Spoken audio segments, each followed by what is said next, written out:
Maligayang pagdating sa Good Sham na channel. Matagal nang hindi nagkikita, kamusta kayong lahat mga bata? Sana ay maayos kayong lahat.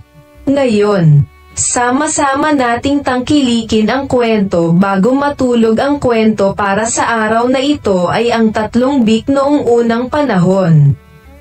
May tatlong maliliit na baboy na nakatira kasama ang kanilang ina sa isang maaliwalas na bahay na dayami. Isang araw, sinabi ng inang baboy sa kanyang mga anak, "Panahon na para lumaki kayo at magtayo ng sarili ninyong mga bahay." Ang unang maliit na baboy ay tamad.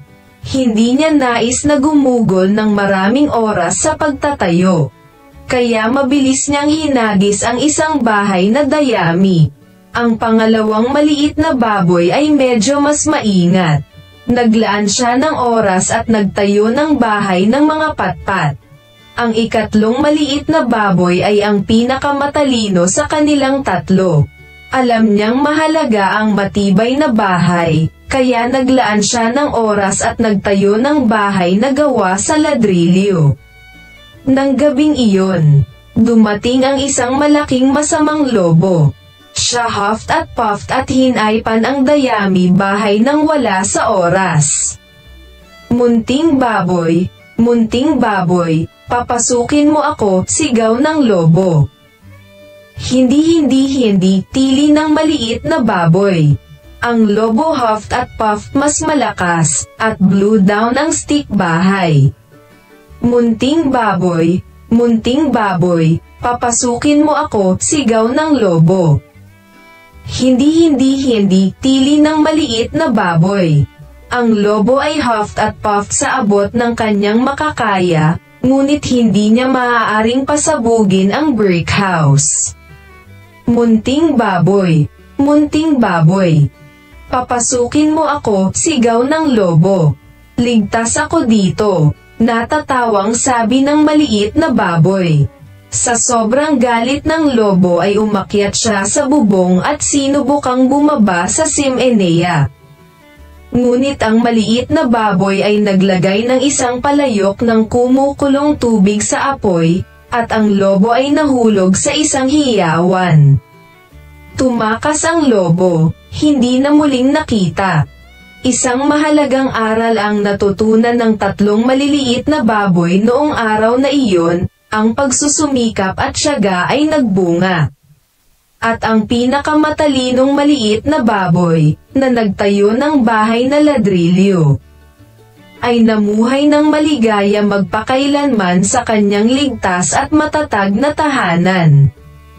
Ito ay ang katapusan ng kwento, ngunit gusto kong makinig ka muli upang malaman ang ilang mga edukadong halaga na nakatago sa loob dito na tayo.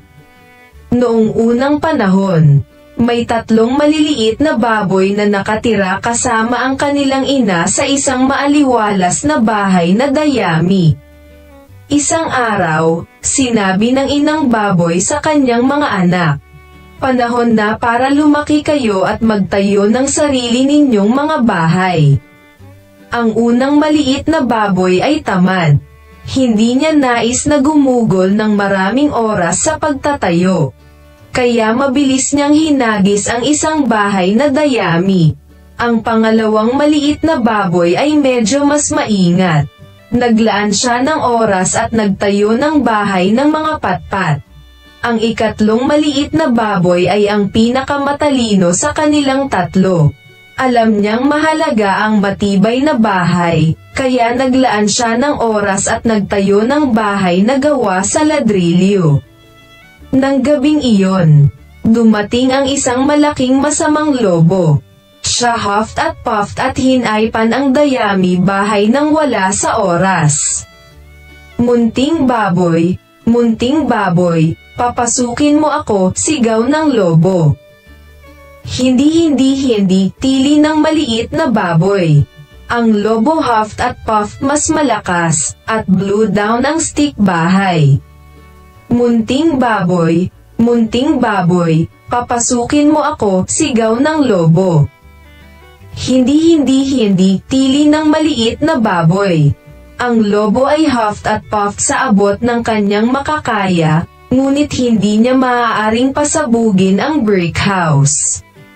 Munting baboy, munting baboy. Papasukin mo ako, sigaw ng lobo. Ligtas ako dito, natatawang sabi ng maliit na baboy. Sa sobrang galit ng lobo ay umakyat siya sa bubong at sinubukang bumaba sa chimenea. Ngunit ang maliit na baboy ay naglagay ng isang palayok ng kumukulong tubig sa apoy, at ang lobo ay nahulog sa isang hiyawan. Tumakas ang lobo, hindi na muling nakita. Isang mahalagang aral ang natutunan ng tatlong maliliit na baboy noong araw na iyon, ang pagsusumikap at tiyaga ay nagbunga. At ang pinakamatalinong maliit na baboy, na nagtayo ng bahay na ladrilyo, ay namuhay ng maligaya magpakailanman sa kanyang ligtas at matatag na tahanan. Salamat sa pakikinig at huwag kalimutang manatiling nakatutok sa susunod. Magaling siyam!